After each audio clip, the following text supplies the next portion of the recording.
It's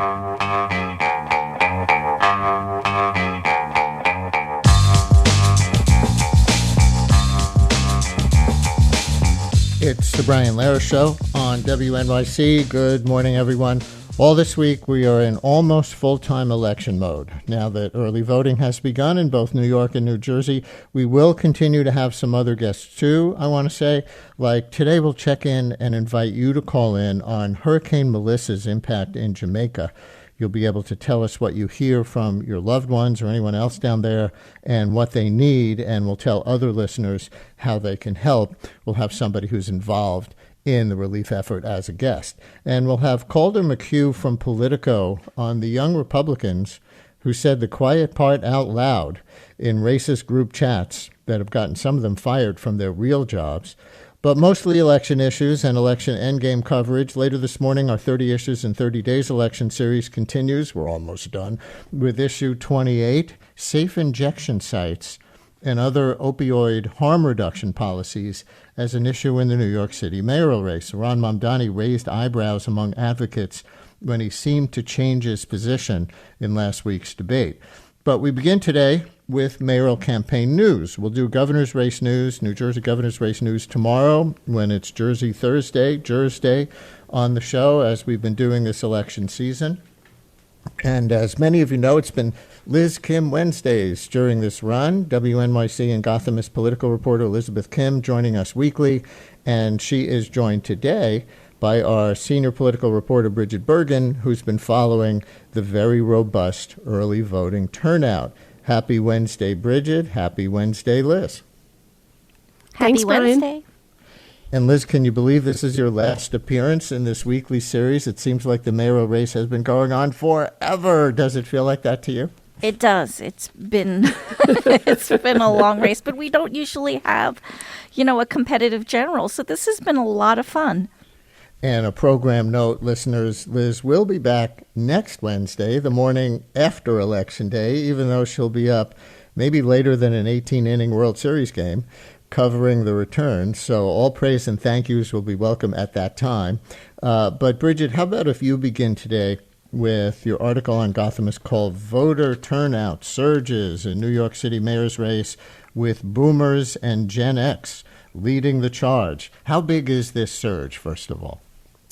Well, so this is based on the first weekend of early voting. So that's 2 days of early voting. And the surge is significant. We saw 5 times the number of people participating in early voting this first weekend of early voting compared to 4 years ago. And of course, that was when Eric Adams was running against Curtis Sliwa in what was considered a not so competitive election at that point. One of the things that we were interested in is, did we see some of the trends that were so key to understanding the primary and why Zohran Mamdani was so successful and won the Democratic nomination hold in this general election? And so one of the things we looked at is how old were the people who were participating in this general election early voting? And that's where we saw a pretty significant shift. Whereas during the primary, voters 25 to 34 dominated during early voting based on our analysis. In the general election, voters ages 55 and older were turning out very strong. They made up just over 50% of the early voting. Those voters 25 to 34 were making up, about 16%. Now, that's a much smaller share that we're talking about there. The experts that we spoke to said this could be a good sign for the Cuomo campaign.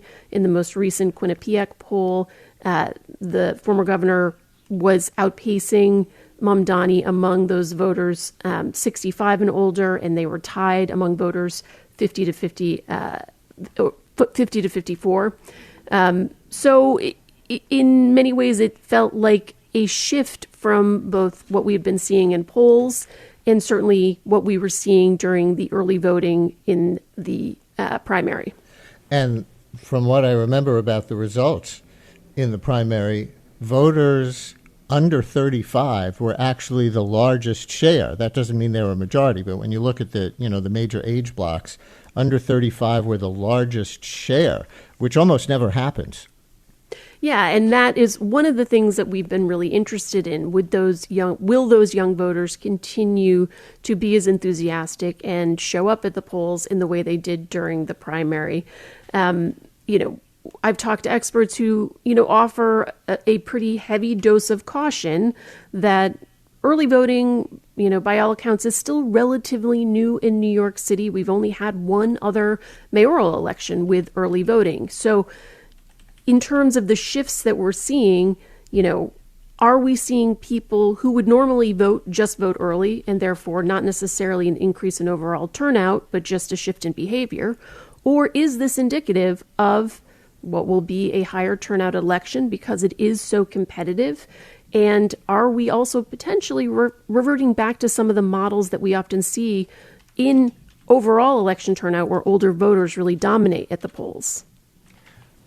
Before we bring Liz in, can you say confidently that Boomer and Gen X turnout is good for Cuomo, or is it not that simple? Certainly the pre-election polls would indicate that it should be good for Cuomo, but I see New York Magazine has an article, early voting turnout, tea leaves seem to indicate optimism for Mamdani. So I don't know.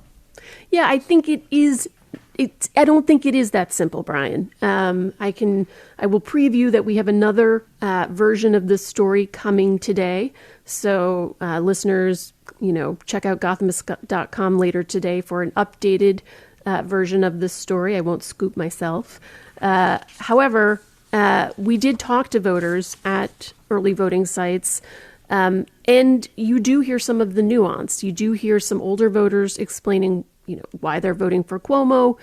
Some people cite his experience, some of his messaging around support for Israel and combating anti-Semitism has really resonated with some of these voters, but not all older voters are supporting him. And we spoke to some older voters who are also Mamdani supporters who, his message around affordability and also just the idea of a new kind of Democrat and a new face in politics was something that really resonated with them. So we are not trying to read the tea leaves per se, but we are trying to provide a view of data that we think is really interesting, and we think voters and the campaigns also find it very interesting. Right. And the large number of baby boomers and Gen X voters would seem to indicate a lot of Cuomo voters, but on the other hand, large turnout per se probably would indicate a lot of Mamdani voters. This is where the New York Magazine Intelligencer article goes on this too, that they acknowledge your reporting on the Gen X and baby boomer voters combined making up 50% of early votes cast, but they also note that Mamdani voters tend to be the more enthusiastic. And enthusiasm begets turnout. So maybe that's an indication that a lot of those people are Mamdani people. So we don't know. You also, have... Oh, go ahead, Brigid. Well, one interesting point, I was talking with political scientist Susan Kang this morning, who's a professor at John Jay College of Criminal Justice, and, getting her take on some of these numbers and, fully transparent, she is a member of the Democratic Socialists of America. She has a point of view. But one of the things that she thought was interesting about the turnout so far in terms of how to interpret the ages was that she was still seeing a lot of discussion among voters her age, she's in her 40s, about the ballot initiatives and trying to make sense of what the implications would be, how to make those decisions, seeing the split among supporters, in some cases, people who are trusted voices in their community being very pro and similarly trusted voices in the community being very opposed, and that voters are really wrestling with those questions, which is not something that they had to decide during the primary. So there could be some, decision-making still happening related to that other piece of what voters are asked to decide in this election that, once they have made up their mind, we may start to see some of those numbers tick up as well. Yeah, and we were going to get later, but I guess we'll get to it now, to the question of how many people are undecided on the ballot questions about affordable housing, and really the strange bedfellow coalitions that have formed on each side, and Mamdani's decision not to take a position. Slee was against those measures. Cuomo's for them. Mamdani said in the debate last week and previously that he hasn't decided, or he's not taking a position on those. And I want to ask you about that, Liz, in a minute, because I know you wrote that up. But listeners, let's start our last-minute deciders thread going here. If you decided on a mayoral candidate or any of the ballot questions in the last 2 weeks, call or text 212-433-WNYC.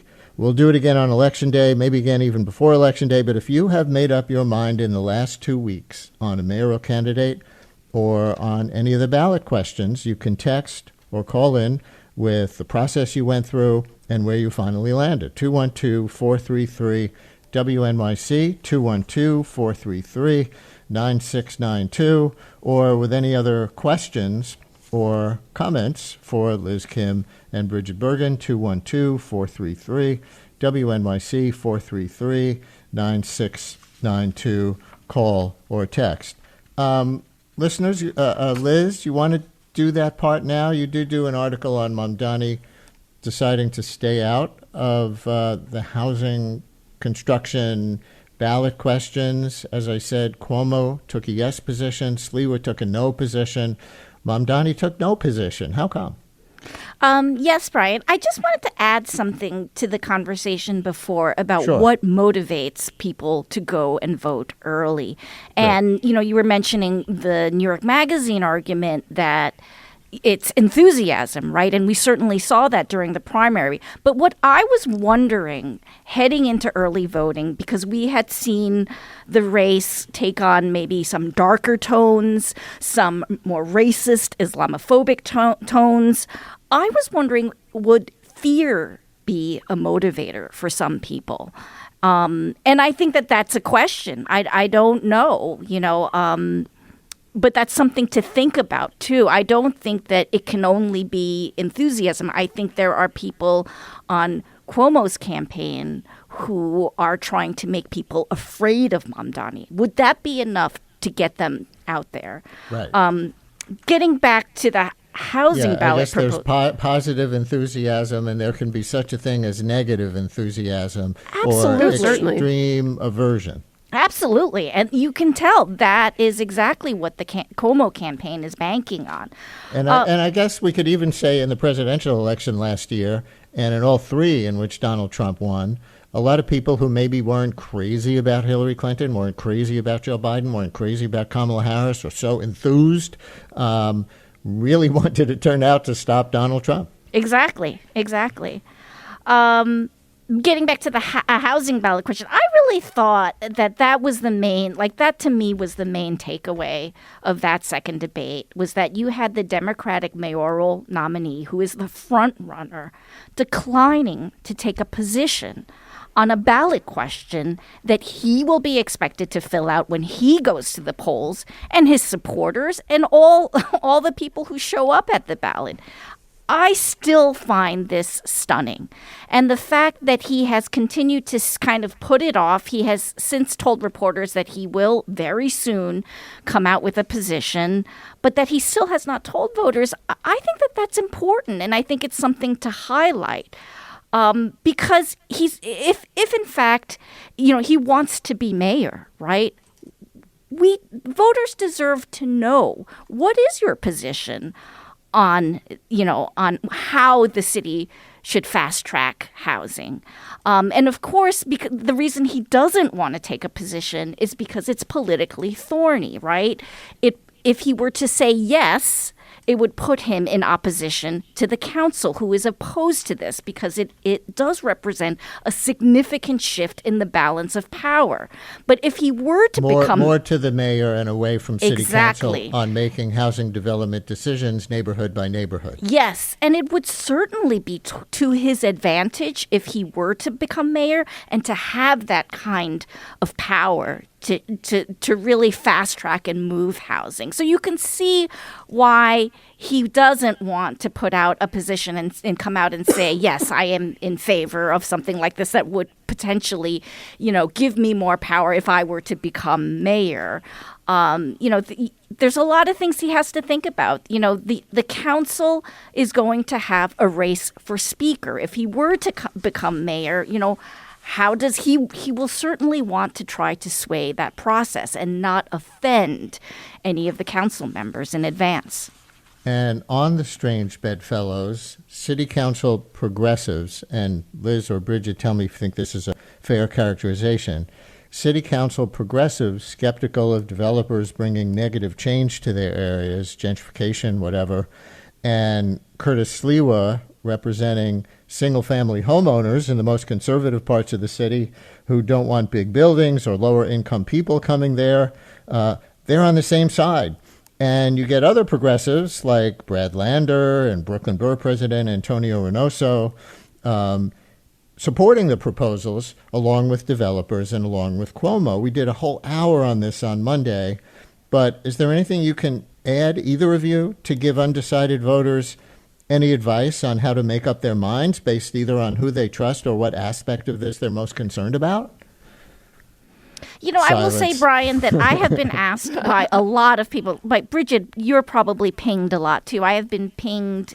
A lot of people have texted me to ask me, what is your take on these housing ballot initiatives? And, I've had deep conversations about this with our housing reporter, David Brand. I think a lot of it boils down to how you view this idea of member deference. Now, in some situations, it has been viewed as really clogging up the process. It could really hold up. It really does hold up a lot of rezonings, a lot of, project approvals. But you can think about it the other way, that if you think about your council member as advocating for your community and what your community needs, then that's seen as pretty much what you want, right? That's seen as beneficial. If you are living in a community that hasn't seen sufficient investment, this is an opportunity for your council member to argue for equity and extract as much as they can for their community. On the flip side of that, how much is too much? How much, do the negotiations become so protracted that the developer threatens to leave the table? And is that good for the city? Because you also have to think, yes, they are building the housing in a specific location, in a specific neighborhood, but it is beneficial to all of New Yorkers. And that's taking a more holistic view of the process, right? Yeah, that's the tension. Brigid, anything to add? Yeah, one of the things that I often do is send people to our colleague David Brand's great explainer at Gothamist.com that breaks down the questions and really, translates what a yes vote, what a no vote actually means and the impact, along with telling you, kind of who's in favor and who's opposed.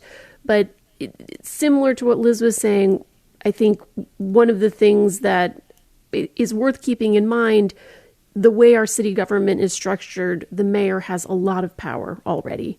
And one of the key functions of the city council is related to land use. And so is that something that voters think, is worth reducing their influence on in order to solve, which is something that we know is a major crisis in the city, the shortage of available housing. So I think there are some really serious issues voters need to weigh. It's not necessarily an easy decision, but there are some good resources out there. And I think it's not necessarily something that's going to break on clear, as you laid out, party or ideological lines, that there are going to be strange bedfellows for some very reasonable reasons. By the way, a couple of people are texting that they thought I said Donald Trump won 3 elections. That's not what I said. I said a lot of people voted against Trump in his 3 elections, and by that I meant the 3 elections that he ran in. So obviously he won in 2016, lost in 2020, and won in 2024. So for anybody for whom that was unclear, obviously when I said in his 3 elections, I mean his 3 election campaigns. So just making sure I know that. But we do have a late decider on the ballot questions calling in. So let's go to Joy in Manhattan. Joy, you're on WNYC. Hello. Hello. How are you guys? Good. What you got? Okay. I was pretty confused about this issue and kept trying to read stuff and got so much mail from the city council, which frankly made me suspicious of their motives.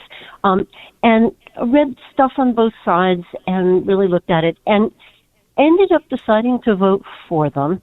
And the reason is that it seems to me, as everybody observes and the council observes, the council veto gives communities more influence than they would have otherwise. And my instinct is to think that the communities are more likely to be NIMBYs and opposing things that the city needs, i.e. more low-income housing. I really can't imagine a situation where the community is supporting something that everybody else, in terms of low-income housing, that everybody else is going to go against, and that somehow, enabling that, then giving the city council this power will lead to more housing. It seems to me it's just too easy a way for upper-income communities to keep poor people out of the neighborhood, frankly, or for single-family, communities with a lot of single-family homes who don't want increased density because they're afraid it will harm their property values, or they want to delude themselves to live in the suburbs, to keep it out when the city as a whole really needs it. So that was sort of why I decided to go against it. I mean, to vote in favor of the things. I did have a lot of doubts because there are situations where the communities are opposed, notably to the casinos and, the big developments they're trying to do in Forest Hills and stuff. I think it's Forest Hills. I'm a little not totally sure which neighborhood. I think it's Forest Hills. The things that are going to create noise and really mess up residential neighborhoods, where I can see, the mayor is going to support that stuff because it's going to bring in property tax revenue, and the neighborhoods will certainly oppose it. So I was scared on the grounds that this may really hurt neighborhoods who want to not have inappropriate commercial activity in their neighborhood, like casinos. But I think on balance, we're going to do better with public housing and low-income housing and, whichever category of housing it is that people can actually afford to live in, if we override some of the community's ability to keep it out. Joy, so thank you very much for sharing your process. Maybe that's helpful for people. And Brigid, there is such a thing as a split decision on this. We had progressive city council member Lincoln Ressler on the show the other day, arguing against Proposition 4, but for Propositions 2 and 3. And the way that breaks down, I think for him, is that it's Prop 4 that would take away the power of the local members of city council generally to try to veto things that are proposed for their neighborhoods. But Prop 2 makes it more easy to develop in general in some of those real low-rise, single-family home, more conservative districts that are averse to any construction, the Curtis Lewa neighborhoods, if you will. So just acknowledging that that's a thing. There is such a thing as a split decision on this, which Lincoln Ressler articulated on Monday. Sure. I mean, these questions really break out the process in different ways. So that Prop 2 you mentioned is related to affordable housing being developed, and Prop 3 is what is called modest housing and infrastructure projects. And the Prop 2 is supposed to, as you said, expedite that housing in those 12 community districts that have been producing the fewest number of affordable homes. So that's where you might get into neighborhoods like Manhattan's Upper West Side or Northeast Queens or Staten Island's South Shore, and see more housing expedited in those communities. And then that Prop 3 is where you're getting into other kinds of infrastructure projects. And, the argument, and I will say that I'm cribbing from the notes of my great colleague David Brand, but this would give the City Planning Commission more of a role in those projects, which, is intended, I think, to help some smaller developers complete some of the steps to get shovels in the ground. I'm going to take one more call on this before we get back to the candidates and their end games. And it's Liz in Inwood, who I will say I first knew through the show as a politically engaged person who we talked about various things with on the show. Now I know her also as a neighbor, and a member of the community board up here. But Liz, are you calling to say that you're undecided? Because if you're undecided, I don't know who can make up their minds. Well, thanks for taking my call. And yeah, I'm kind of on the fence on this. And as with so many things in public policy, what happens, how this plays out is going to depend on who the actors are, and we can't know that. So there are times when community boards, including, and I want to make clear, I'm not speaking for the community board, I'm speaking only for myself. There are times when community boards in the collective do take what strikes me as kind of a NIMBYist approach. And we've seen this on our board, and we've seen this in every single one of the other boards throughout the city. So there's an aspect of taking a little bit of that power away that could potentially make sense. There are times when city planning comes up with an idea that a local board doesn't like, but turns out to be a good idea. So placing some more power with the city agencies could turn out well in some cases. It could also obviously turn out really, really badly. And the fact that the shortened timeline for this proposed change, which would make borough president review and community board review concurrent as opposed to sequential, really gave me pause. So I get the value of speeding up the process for smaller projects, but I'm concerned for all of the many ways that this could go wrong. And I'm getting on a plane tomorrow for California. I have to vote today, and I'm Wow. just not sure what to do. So you But and vote yes on number one.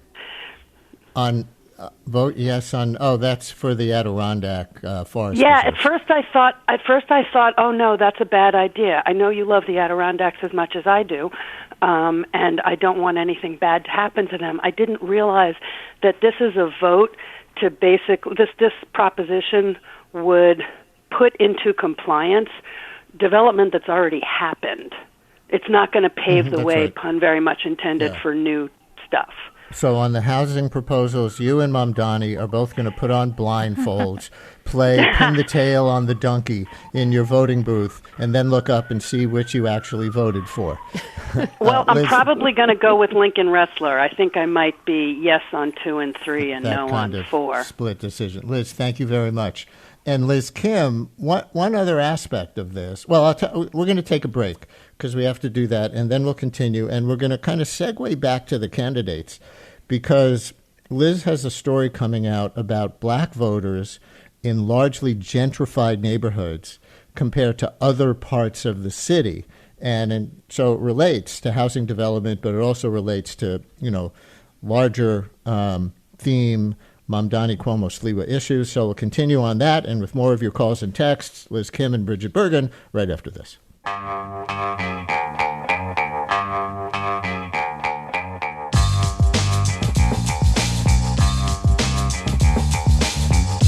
Brian Lehrer on WNYC as we continue with WNYC political reporters Liz Kim and Brigid Bergin, and your calls and texts, especially if you're a late decider, let's say any time in the last 2 weeks for New York City mayor or on any of the ballot questions, 212-433-WNYC, 212-433-9692.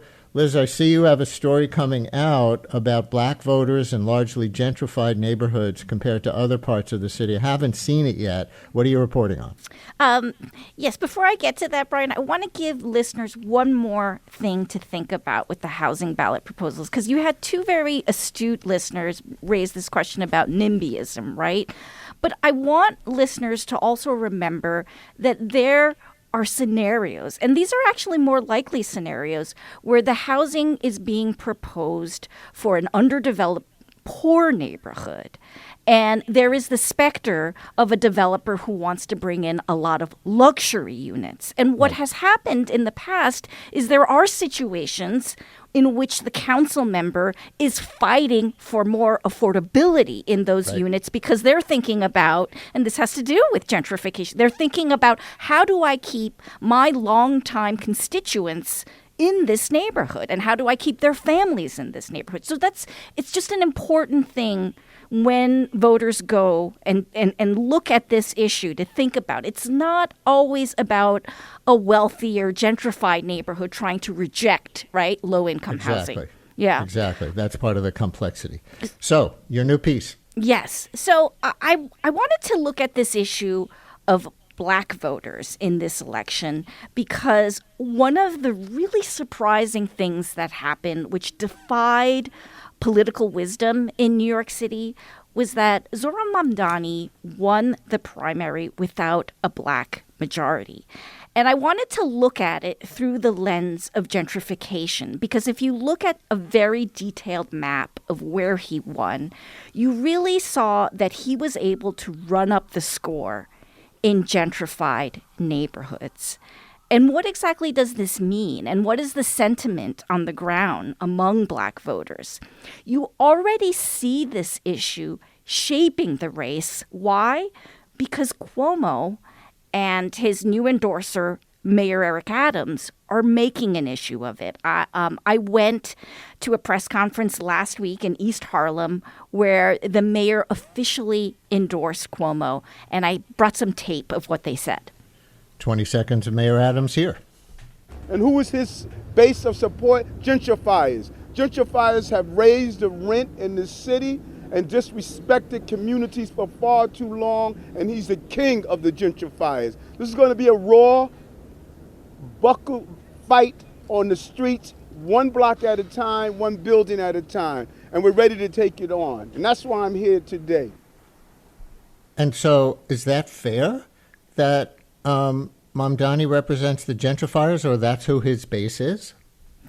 You know, it's hard to deny the map, right? You look at the map, and he did very well in neighborhoods that are gentrified, where you can see perhaps more affluent, more liberal people who have come in and displaced what were traditional middle class Black neighborhoods. What does that mean? You know, and I think there's a lot more complexity to it than just saying like, you know, that if you're living in a gentrified neighborhood, that somehow your politics don't align with Zohran Mamdani. But it's certainly a framing that the mayor and Cuomo himself are really eager to seize. And I will point out, you know, I was talking to the friend of your show, Christina Greer, last night about this. And Fordham political science professor. Go ahead. Professor. And she reminded me that this kind of messaging, it's a tale, what she said to me, it is a tale as old as time. This idea where you would pit you know, longer, more established residents versus newcomers. Oh, and it's also... So does this set up the 6-second Cuomo clip that you also brought? Yes. Listen to that. Here we go. We're going to get the Latino vote, we're going to get the Black vote, we're going to get the white vote, we're going to get every New Yorker who's a real New Yorker. Who's a real New Yorker. Exactly. Is that code for something? Yeah, it is. And, you know, I want to point out, too, and, you know, your listeners will probably remember this. This is not a new message for the mayor, for Eric Adams. Do you remember when, you know, he said quite controversially back when he was running for mayor, this was when he was Brooklyn Borough president, this idea of go back to Iowa, go back to Ohio. That was another case where he was talking about the detrimental impacts of gentrification to Black New Yorkers, who were, in fact, his base. When he says real New Yorkers, is it because in the primary, Brigid, you probably know these numbers, I think in the primary, one of the demographics that really favored Mamdani was people who had come to the city in the last 10 years. People who were here longer, more tended to vote for Cuomo, although that just might be another way of saying older people voted for Cuomo, younger people voted for Mamdani. But what about that dynamic, if you have anything on it?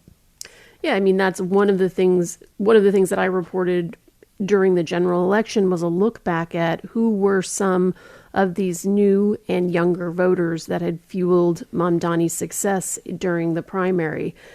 He did do very well with new voters. When we were looking at early voting during the primary, by the end of it, one of the things that was incredibly striking about that early voting turnout during the primary was that a quarter of the voters were first-time Democratic primary voters, and that compared to 3% during the early voting period in the primary 4 years before. But first-time primary voters can be people who just aged in. They might be 19 years old or in their 20s, or they could be people who recently arrived in the city. Exactly. And one of the things that we then looked at more recently was, when did some of these folks register? And Mamdani, again, this was during the primary when we could look at, this is analysis we did of the primary, when we could look at the overall turnout. And one of the things we found was, Mamdani put out this video a few days before the voter registration deadline ahead of the primary, reminding voters, who were potentially newer to the city, not necessarily brand new, but maybe you've been living here for a few years, you're still registered to vote at your old apartment in Atlanta or your parents' house in Texas, and really giving them a call to action to update their voter registration to New York City because, as he said in the video, you live here now. And there was this huge uptick in the number of people who registered after that video dropped. Now, we can't directly connect that, but I did speak to many voters who registered in the month of June, and several of them cited that video to me unprompted directly. So, I think that kind of call to action has shown that, it can be effective. The general election campaign has taken a different tone and has run differently. He did put out a video calling on people to make sure to register to vote. It will be interesting when we can look at the full voter turnout of this election, if we see similar upticks in registration. But, there's some factors here that are, really different. Obviously, this is not a primary, so we've got anyone who's registered to vote participating. And, really interestingly, we have some of those non-affiliated voters playing an interesting role, and maybe some Democratic voters who, are kind of the people that Liz is talking about, people who are in communities that didn't, Black voters who maybe were not inspired by the choices they had, people potentially who were waiting for Eric Adams to be their candidate for them in the general election since he opted out of the primary. And so they could have sat out that race. Few texts. Listener writes, if Mamdani is getting more votes in gentrifying neighborhoods, couldn't that be that lower income people who are afraid of being priced out, those people in those neighborhoods? Also, some people are reacting to the Cuomo clip saying real New Yorkers. One just writes, real New Yorker, a racist statement. But another one doesn't see it that way, writes, why does everything have to be seen as code words? He could simply be talking positively regarding anyone who'll vote for him.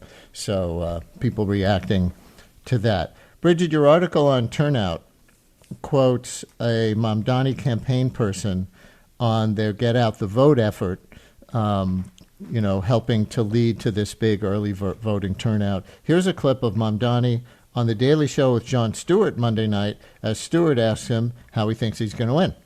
So what do you feel like you've got to do to close the deal with New York citizens? It is in many ways the same thing that got us here, which is canvassing.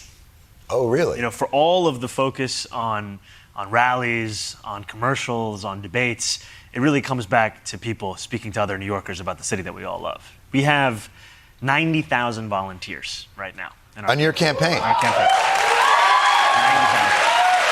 90,000. And it's 90,000 people who are picking up the phone banking someone that they don't know. 90,000 people who have knocked on a door of a New Yorker they've never met.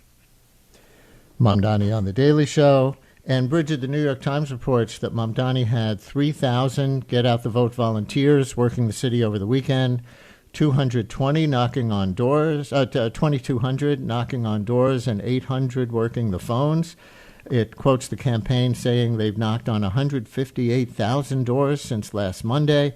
The Times says the Cuomo campaign planned to knock on 350,000 doors by Election Day, but the article suggested that those canvassers are paid rather than volunteers, with about $4 million for the field operation coming from a pro-Cuomo PAC, it said. Do you have a sense of whether the two campaigns are ultimately about equal strength in Get Out the Vote staffing? Well, I think one of the things that is, been a signature of this entire mayoral race has been the ability of the Mamdani campaign to engage volunteers and build up this grassroots volunteer force, which, has, that had a certain social dimension to it, in addition to all the work that they're doing to reach voters and persuade voters. We saw that they had this huge rally at Forest Hill Stadium on Sunday night featuring Vermont Senator Bernie Sanders, Representative Alexandria Ocasio-Cortez. Andrew Cuomo also had a rally that day. It was not in a stadium. It was a smaller rally, but I think they're both campaigns are trying to do their best to rally their supporters.